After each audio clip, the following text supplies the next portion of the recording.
Hi, I'm Darcie. I'm an alcoholic and a drug addict. I have experience with these steps. I have gone through the process with a Big Book Step Study sponsor who has done the same with her sponsor, and I am continuing to make living and formal amends and practicing 10, 11, and 12 as well on a daily basis. Quite honestly, I do the best I can to work all the 12 steps on a daily basis with the help of my higher power. Is that good? That's it, right? Qualified? Good. Okay. So it's an honor to be here. I actually didn't know I was going to be here until like 10, 15 minutes before I arrived. I happened to be in Northborough, situating some like a commitment I had made there as just a job, like the sign putter outer. I don't know what to call it. We place signs around with parking and whatnot. And because it's winter, I just wanted to make sure I had a backup in case I can't make it due to weather or something like that. And I was thinking of coming here to hear my sponsor speak, the woman who took me through the steps. And she came down with a cold, and she texted me saying if I was still coming down here. And I said, well, I'm 10 minutes away, and that's how God works. That's how God works. I was like, yeah, tell him you're sending your pigeon. It's good, It's like, it's such it's so amazing to have my eyes open to, I call Creator God's like influence on my life and the life of others. When I'm open and willing and in a good spiritual condition, I see it so much more clear than ever before. And especially after doing this work, my vision of the world and myself has changed a lot. And that's just one of the gifts of this, these steps in this program. So we're on step 1. And the doctor's opinion is quite short, but so much in it, I really just am so grateful that William D. Silkworth did give us, or give Bill in the first 100, this letter, and it's so, like accurately defines for me who I am, and I love that I still use the same book that I got back in like 2009, because I have these little notes here and there that show me that nothing changes if nothing changes, like at the top of this chapter I wrote, why am I full of fear? And that's from March 8th, 2011. It's just so interesting. And I also kind of keep some other things that I wrote on the side to show me that if I think I know everything, I definitely don't.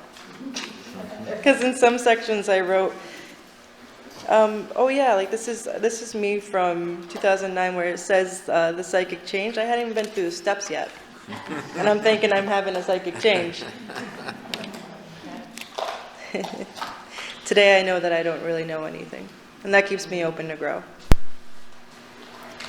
But it starts with, accepting my allergy to alcoholism. This chapter really does a great job of explaining the different types of behaviors that I too have experience with, being maladjusted to life. My sponsor had me write the definition to as many words as I possibly could manage to admit that I don't know, because that was another hard thing for me to do, was admit that I don't really know the definition of things like anonymous or addiction, which is compulsion to use a substance, which might seem like, yeah, of course, but it was a way of me humbling myself. Estimate, value, like I didn't really know for sure. Like I had an idea, but I wasn't certain. And that was like the first part of me kind of admitting to myself that maybe I don't know everything that I thought I knew about myself, right? Or my education, or who I am, or whatever, right? My alcoholism, basically. And being hopeless. which by definition is having no expectation of good or success. And that like hit me pretty hard, because when I looked up that definition, I was like, that's how I've been feeling and living for a very long time. You know, I felt like no matter what I did, it wasn't going to be enough, and I wasn't going to succeed in some way. I always had this impending sense of doom within everything, whether it was a job, a relationship, a college I went to, a friendship, sobriety, you name it. You know, I always felt like it wasn't going to turn out well because I was going to mess it up. And sometimes, even when something well came my way, I would intentionally mess it up because I would rather have that sense of control than rely on an unknown situation, which I come to see now as relying and trusting on God, which is what these steps have taught me. So let's go back to, real quick, recovered though. That was the first word I highlighted in this chapter, because I had realized here and there coming to Big Book Step Study that people were talking about recovering from alcoholism in a sense, right? Recovered state of body, spirit, and mind, they would say, things like that. Recovered into sanity, you know, not feeling that they need alcohol as a solution anymore. They found a new solution in a higher power and in these steps, and I was like, what? You know, I couldn't even believe that was possible in a sense. But I did believe what they were saying because I heard it in their voice. I saw it in their eyes. I saw something that made me think, well, maybe they're telling the truth. You know, maybe this is real. So when I looked up recovered, it says to regain a normal position or condition of health, which is so simple, so much more simple than I thought it was. You know, I thought recovered means like, you know, not only am I now not drinking type deal, but like I had to, you know, be some sort of guru and like have $1 million and like, you know, all these grandiose things I thought, you know, but it's really just becoming, you know, whole and in health. So when they talk about maladjusted to life and mental defectives, mental defectives is below the norm of mental emotional structure. Yeah, that was me.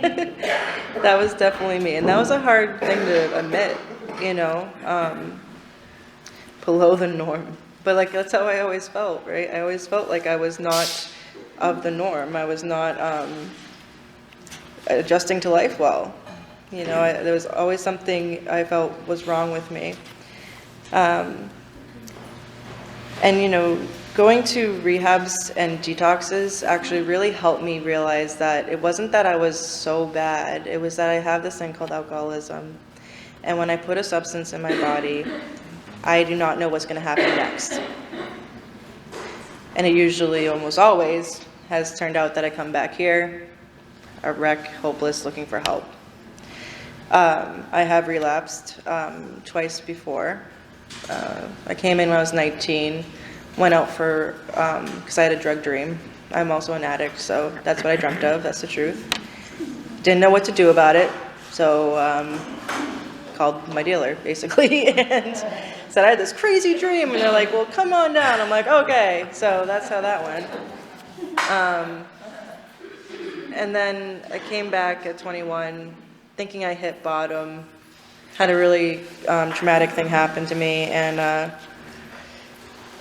you know, and I stayed dry, sober, clinging on to like pride of not going back out because I wanted to prove myself to whomever, you know, that I wasn't, you know, a loser or whatever, or a drug addict or a bum or whatever, right?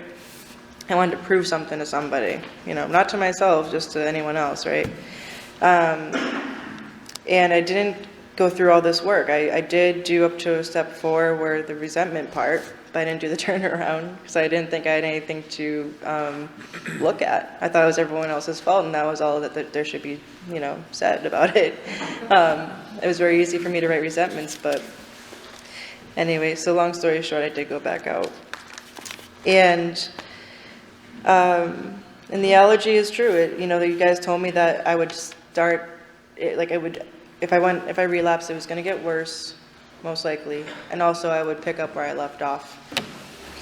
And that is true. It didn't happen right away, but it happened within 3 weeks. So it really wasn't that long. I put the image of control out for 3 weeks, and then I was homeless within 6 months. So that phenomenon of craving is limited to this class and never occurs in the average temperate drinker.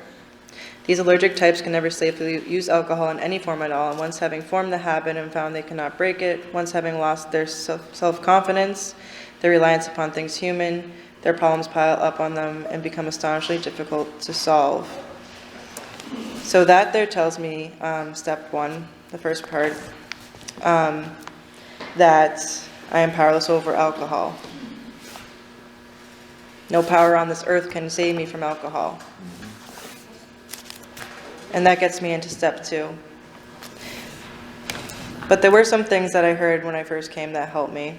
They said that I can, use meetings or a group of drunks, GOD, as a ways to stay here, to have some hope, to keep me here.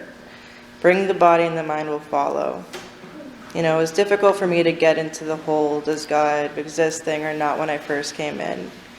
But I just kept coming and kept listening. I did what you guys suggested. I got a sponsor. And like I said in the beginning, I told myself, maybe I don't know. What can I lose of trying these steps?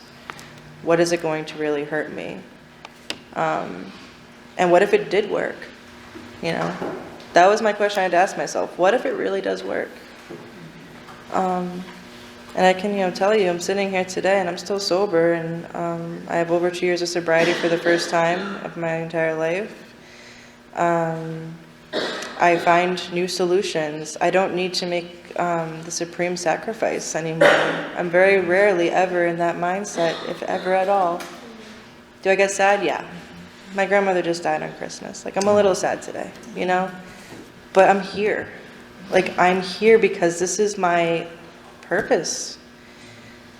If someone reaches their hand out for help, whether it's my sponsor being sick or someone that, is about to go to detox, I want the hand of A to be there, and for that I am responsible. So, and within that is where I find the solution, that it's not, the world doesn't revolve around me anymore, and thank God, because that's exhausting. So I'm very grateful to be able to share with you guys here today. I think I've taken enough time, and that's all I got. Thank you.